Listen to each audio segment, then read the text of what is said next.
اللہ تعالیٰ کر سکتا ہے، کوئی اس کے لیے مشکل نہیں. وہ اعلیٰ کل شیء قدیر، اسے ہر شے کی قدرت حاصل ہے. لیکن اصل بات جو ہے میں آپ کو بتانا چاہتا ہوں، یہ ہے سائیڈ ایشو. اصل ایشو ہے فلسطین کا جو شروع ہونے والا ہے. بھٹی دہکے گی وہاں. ظاہر بات ہے کہ اگر کوئی بہت بڑا اقدام ہو جاتا ہے فلسطینیوں کے خلاف، اور اگر واقعتاً مسجد اقصیٰ اور قبۃ الصخرہ گرا دیے جاتے ہیں، جو طوفان اٹھے گا عالم عرب میں، یہ حسنی مبارک ہوں یا شاہ خالد ہوں یا کوئی اور ہو، یہ نہیں روک سکتے اس طوفان کو. نوجوان خون اٹھے گا، غیرت اور جو بھی حمیت ہے. مسلمان ان پڑھ سے ان پڑھ اور بالکل بے دین، وہ بھی مسجد کی حرمت پر کٹ مرنے کو تیار ہو جاتا ہے. مسجد تو بنا دی شب بھر میں ایمان کی حرارت والوں نے، من اپنا پرانا پاپی ہے، برسوں میں نماز ہی بن نہ سکا. وہ چاہے کانپور کی مسجد سے مسلمانوں نے جانے دی ہے، چاہے وہ شہید گنج کی مسجد تھی مسلمانوں نے جانے دی ہے، چاہے نماز نہ پڑھتے ہو. لیکن یہ جو حرمت اور یہ جو حمیت اور یہ غیرت ہے، اس سے جو طوفان اٹھے گا یہ ہوگا اس ملحمۃ العظما، اس کی طرف پیش رفت ہو رہی. کتاب الملاحم سے احادیث کے حوالے سے کہ جن جنگوں کا حوالہ دیا حضور نے، پیشن گوئی کی ہے، اس کا نقطہ آغاز تھا خلیج کی جنگ. صدام حسین نے اسے کہا تھا یہ مدر آف وارز ہے، ام المحارب، یہ ایک جنگ نہیں ہے. اس کا نقشہ بھی حدیث میں موجود ہے، پیشن گوئی موجود تھی، اس وقت بھی ہم نے شائع کی تھی. لیکن اس میں جو جنگ اب ہونے والی وہ الملحمۃ العظما. ملحمہ کسے کہتے ہیں؟ لحم گوشت کو کہتے ہیں، اور قصائی کی دکان کو عربی میں ملحم کہتے ہیں، جہاں گوشت کے ٹکڑے کیے جاتے ہیں. آج کل مشینوں سے ہوتے ہیں، اب جو ہے وہ ہاتھ سے چھریوں سے نہیں ہوتے، لیکن ٹکڑے ہو رہے ہوتے ہیں، جسموں کے چیتھڑے اڑ رہے ہوتے ہیں. ملحمہ، یہی لفظ استعمال کیا تھا حضرت سعد ابن عبادہ نے رضی اللہ تعالی عنہ یوم فتح مکہ. ان کے دل میں تھا کہ اب ہم انتقام لیں گے ان عربوں سے، ان قریش سے.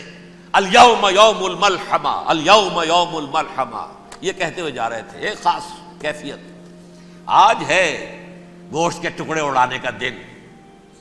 حضور سے کہا کسی دن جا کر کے ساتھ تو یہ کہہ رہے ہیں الیوم یوم الملحمہ، الیوم یوم الملحمہ.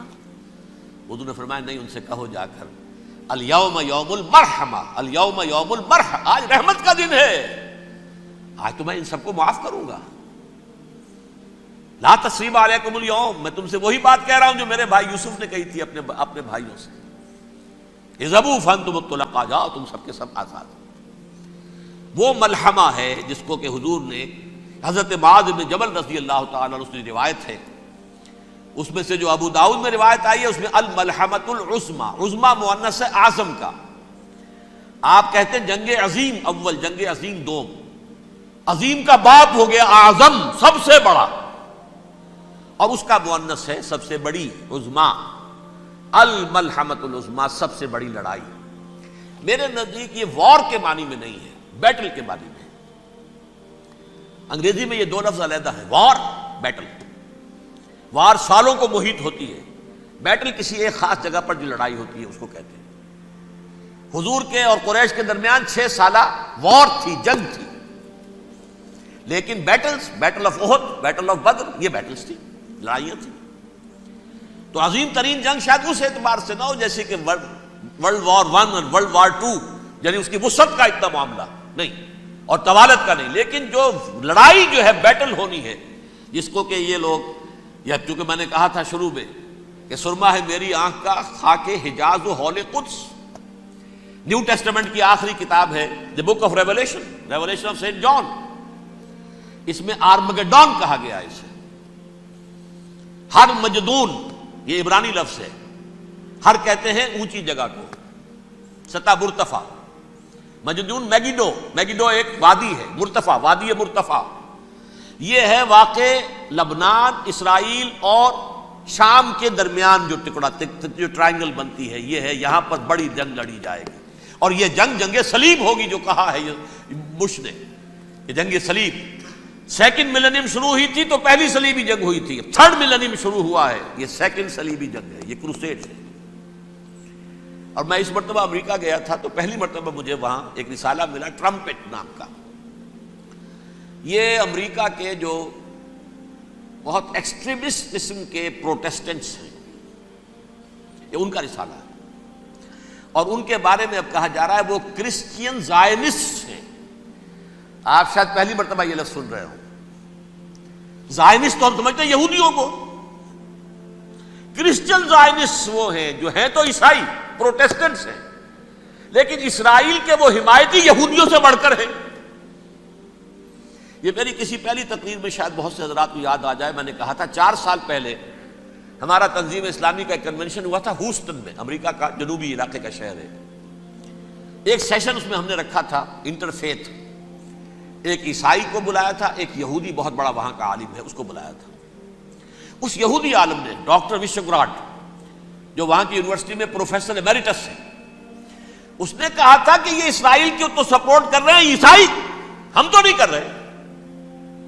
جو پریکٹسنگ یہودی ہیں وہ زیادہ اسرائیل کے حق میں نہیں تھے، یہ تو سن 67 کے بعد انہوں نے اسرائیل کو تسلیم کیا ہے. وہ تو منتظر تھے کہ ہمارا مسیحا آئے گا تو اس کی قیادت میں جنگ کریں گے، جیسے شیعہ منتظر تھے کہ مہدی موعود آئیں گے تو پھر ہم کچھ کریں گے. وہ امام خمینی نے کہا بھائی جب وہ آئیں گے آ جائیں گے، لیکن ہم کچھ راستہ کے لیے. زائنسٹ نے آگے بڑھ کر ریاست قائم کر لی، اور جب یروشلم پر بھی پورا قبضہ کر لیا تب جو ہے در حقیقت مذہبی یہودی جو ہے پھر انہوں نے اپنایا ہے، اون کیا ہے، اور نئے سیٹلمنٹس جو بھی بنے ہیں وہاں پر اسرائیل میں، اس میں اکثر و بیشتر مذہبی یہودی آیا، اور بروکلن کے علاقے سے سب سے بڑھ کر آئے ہیں، جو امریکہ میں نیو یارک کا ایک جنوبی علاقہ ہے، بہت بڑا یہودیوں کا بہت بڑا گڑھ ہے. نیو یارک کو جیو یارک بھی کہا جاتا ہے، وہ تو اصل میں مرکز جو ہے وہ تو یہودیوں کا ہے. اس حوالے سے وہاں پر جو کرسچن زائنسٹ کہلاتے ہیں وہ اسرائیل کے یہودیوں سے بھی بڑھ کر کہیں سپورٹر ہیں. بہرحال اس دوسری صلیبی جنگ کا معاملہ جو میں کہہ رہا تھا ٹرمپٹ نامی رسالہ، اس کا ایک مضمون ہے دی لاسٹ کروسیڈ. اب یہ آخری کروسیڈ ہے جو شروع ہونے والا ہے. میں تو حیران ہوں کس قدر کھل کے وہ باتیں کرتے ہیں. رومن کیتھولکس کو وہ کہتے ہیں کہ یہ شیطان ہے، یہ پوپ شیطان ہے، یہ یورپ کو اس نے جمع کیا ہے کرسچینٹی کی بنیاد پر، اور اس میں زیادہ تر کیتھولکس ہیں. آپ کو معلوم ہے برطانیہ بڑی مشکل سے شامل ہوا ان کے ساتھ، اس لیے کہ وہ پروٹیسٹنٹ کا سردار تھا، ابھی پوری طرح نہیں ہے. یورپ جو ہے وہ رومن امپائر دوبارہ یہ کھڑی کر رہا ہے، اور در حقیقت یہ جو ہے یہودیوں سے بھی چھیننا چاہتے ہیں اسرائیل کو اور فلسطین کو، اور مسلمانوں سے بھی، اور یہ وہی کروسیڈ جو تھے اربن ثانی کے اس کی تیاری کر رہے ہیں تاکہ وہاں پر عیسائی حکومت قائم ہو جائے، کیتھولکس کی پوپ کی حکومت قائم ہو جائے، جیسے ایسٹ تیمور میں کر دی ہے. ایسٹ تیمور میں کون سی حکومت بنی ہے؟ رومن کیتھولک اسرائیل میں بنے، تاکہ یہ سارے مقامات مقدسہ جہاں اسرائیل پیدا ہوئے، بیت حضرت مسیح پیدا ہوا، بیت الحم کہاں ہے؟ وہی ہے کہ نہیں؟ جہاں سے ریزریکشن ہوا ان کے خیال میں وہ کہاں ہے؟ وہیں پر ہے کہ نہیں؟ بڑے بڑے گرجے ان کے وہی ہیں. تو اس اعتبار سے ان کا کہنا یہ ہے یہ لاسٹ کروسیڈ کی تیاری ہو رہی ہے، یہ کیفور. اور ان کا کہنا یہ ہے کہ یہ پوری طاقت نیٹو کی جو ہے، یہ پہلے جرمنی سے لائی گئی بوسنیا، انہوں نے خود وہاں جنگ کروائی، انہوں نے خود وہاں پر ایتھنک کلینسنگ کروائی، پھر خود مصالحت کے لیے آ گئے، پھر کوسوو میں انہوں نے خود آگ بھڑکائی. یہ میں نہیں کہہ رہا، یہ وہ ٹرمپٹ رسالہ امریکہ سے چھپنے والا پروٹیسٹنٹس کا رسالہ ہے جو یہ کہہ رہا ہے. پھر انہوں نے کوسوو کے اندر کروایا، اور پھر وہ وہاں پر پیس فورس کی حیثیت سے آ گئے. اب وہ میسیڈونیا میں کروا رہے ہیں اور وہاں داخل ہو گئے ہیں. اگلا قدم ان کا سائپرس ہوگا، سائپرس میں ترکوں کو اور وہ گریکس کو لڑائیں گے اور وہاں آ جائیں گے، وہاں سے ایک چھلانگ لگائیں گے اور یہ فلسطین میں پہنچیں گے، اور یہ وہاں پر ایک رومن امپائر، اپنی پرانی رومن امپائر کی طرح کی رومن کیتھولک ریاست قائم کرنا چاہتے ہیں. تو وہاں امریکہ کے عیسائیوں میں بھی کوئی ایک طبقہ نہیں ہے، کیتھولکس بھی ہے، کیتھولکس زیادہ نہیں ہے ہمدرد، لیکن اب تابع ہو چکے ہیں. اسحاق ریبین نے جب یہ پیس ٹاک شروع ہوئی تھی، آپ کو یاد ہوگا شاید، کہ جب وہ آیا تھا واشنگٹن سے واپس فلسطین اسرائیل، تو پہلے روم میں رکا for an audience with the pope, اور پوپ کو اس نے ایک مرتبان سا پیش کیا تھا، حضرت سلیمان علیہ السلام کے زمانے کا مرتبان، اور کہا تھا دیکھیے 3000 برس تک ہم نے اس کی حفاظت کی ہے، اب یہ میں آپ کے حوالے کر رہا ہوں. اس کے بعد سے پوپ جو ہے بالکل رام ہو گیا اور وہ عیسائیوں کے ساتھ اور یہودیوں کے ساتھ ان کا پورا معاہدہ ہو. اب پورا عیسائی ورلڈ جو ہے بعثت مجموعی یہودیوں کے شکنجے میں ہے. البتہ ان کے اندر بھی جھگڑے ہیں. جو وہاں پر وائٹ کرسچن ملیشیاز ہیں وہ ایکسٹریمسٹ ہیں کیتھولکس. ان کے نزدیک دشمن نمبر 1 یہودی، دشمن نمبر 2 مسلمان، دشمن نمبر 3 جو یورپ میں کالے ہیں، ایفرو امریکن، چاہے وہ عیسائی ہو گئے ہوں کوئی بھی ہوں. یہ 3 دشمن ہیں جن سے انہوں نے کلینز کرنا ہے، صاف کرنا ہے ان کے خیال کے مطابق امریکہ کی سوسائٹی کو. اولاً یہود، پھر مسلمان، اور پھر یہ جو کالے ہیں. لیکن دوسری طرف پروٹیسٹنٹس کے اندر ایکسٹریمسٹ وہ ہیں جنہیں کہا جا رہا ہے یہ کرسچین زائنسٹ ہیں، یہ اسرائیل سے بڑھ کر سپورٹرز ہیں. بہرحال یہ اب جنگ ہوگی، اس کا نتیجہ کیا نکلے گا یہ تو اللہ ہی جانتا ہے. اب میں آخری بات کی طرف آ رہا ہوں. آخری نتیجہ تو جو بھی کچھ اپس اینڈ ڈاؤنز آئیں گے. تلک الایام نداولھا بین الناس. آخری نتیجہ ڈراپ سین وہ یہ ہوگا کہ اللہ کے دین کا بول بالا ہوگا اور پوری دنیا پر محمد کے لائے ہوئے دین صلی اللہ علیہ وسلم کی حکومت قائم ہوگی. وہ گویا قیامت کی تمہید ہوگی، اس کے بعد بس قیامت آئے گی. کیونکہ مقصد کائنات، تخلیق کائنات پورا ہو جائے گا. پوری مخلوقات کے اندر مقصد تخلیق، کلائمیکس آف کریشن محمد الرسول اللہ صلی اللہ علیہ وسلم. دین کی تکمیل محمد الرسول اللہ صلی اللہ علیہ وسلم. اور اس خلافت عرضی کے لیے جو حضرت آدم کو خلافت دی گئی تھی، جب اس میں وہ خلافت پوری دنیا پر قائم ہو جائے گی اس کا مقصد پورا ہو جائے گا. And that will be the beginning of the end. اس کے بعد قیامت ہے. آخری نتیجہ تو یہ نکلنا ہے. اس سے پہلے سزائیں ہمیں بھی مل رہی ہیں. اور یہاں میں کانٹے کی بات جو چھوڑ گیا تھا اس کو بیان کر دوں. اللہ نے اس مغضوب علیہم قوم کو، اس ملعون قوم کو کیوں اب تک چھوٹ دیے رکھی؟ میں بتا چکا ہوں یہ بڑے عذاب کے مستحق ہو چکے تھے حضرت عیسیٰ علیہ السلام کے زمانے میں. چھوٹ دی ہے، ابھی تک ہے. بلکہ ایک مرتبہ ابھارا ہے. 1900 برس کے بعد ابھرے ہیں یہ. بالفور ڈیکلریشن 1917، سن 70 عیسوی کے بعد، تقریباً 1900 برس، 1850 برس تو ہے ہی کم سے کم. پھر creation of Israel 1948، 1967 extension of Israel, یروشلم پر قبضہ. یہ سارا جو ہے کیوں ہے؟ اللہ تعالیٰ اس خیر امت محمد صلی اللہ علیہ وسلم، اس کے بہترین حصے کو سزا ان ملعونوں کے ہاتھوں دے رہا ہے. کیوں؟ جو جرم انہوں نے کیا تھا وہی ہم نے کیا. انہوں نے اللہ کی کتاب کو پیٹھ کے پیچھے پھینکا. نبذ فریق من الذین اوتوا الکتاب کتاب اللہ وراء ظہورہم. ہم نے اپنی پیٹھوں کے پیچھے پھینکا کہ نہیں؟